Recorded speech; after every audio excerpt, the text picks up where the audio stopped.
Hi friends, welcome back. நான் உங்க விஜய் நித்யா பேசுறேன். இப்ப பாருங்க நம்ம யாரை பார்த்துன்னு இருக்கோம்னு சொல்லிட்டு உங்க எல்லாருக்கும் தெரிஞ்ச கமெண்ட் பண்ணுங்க. நம்ம எப்படி பாருங்க ராகுலோட அம்மா இருக்காங்க. சார் சொல்லுங்க சார் ஏதாச்சும் ஒரு கருத்து.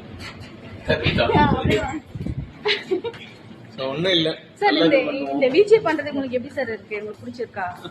சொல்லுங்க சார். பிடிக்காம பண்ண முடியுமா? ரொம்ப ஆசைப்பட்ட. ஓகே.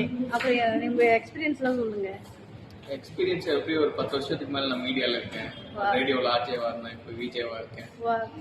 முடிஞ்ச வரைக்கும் சொசைட்டிக்கு என்னெல்லாம் பண்ண முடியுமோ மீடியால இருந்து பண்ணணும்ன்ற இன்டென்ஷன், அவ்வளவுதான். Okay sir. இப்போ அதே மாதிரி ஆசை என்ன பட்டு வந்து ஒரு வேலை கேட்டாங்கன்னா நீங்க என்ன பண்ணி ஜாப் கேட்டாங்கன்னா உங்ககிட்ட இல்ல எங்கிட்ட கேட்டா கம்பெனிக்கு ஒரு குவாலிஃபிகேஷன் இருக்கும் இல்லையா, அதை நான் வந்து சஜஸ்ட் பண்ணுவேன். இந்த மாதிரி இருக்குன்னா பண்ணுங்க, இல்லைன்னா அந்த இம்ப்ரூவைஸ் பண்ணிக்கிறதுக்கு என்னெல்லாம் பண்ணணும்னு என்னால் முடிஞ்ச வரைக்கும் சப்போர்ட் பண்ணுவேன். ஏன்னா நான் லோக்கல் சேனல்லாம் அதுல இருந்து நான் வந்தேன்.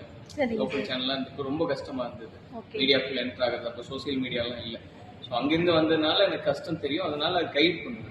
Okay sir. உங்க இன்டர்வியூலாம் நாங்கள் நிறைய பார்த்துருக்கோம். அதனால இப்போ இன்னைக்கு உங்க கூடவே எனக்கு இன்டர்வியூ எடுத்து ரொம்ப சந்தோஷமா இருக்கு.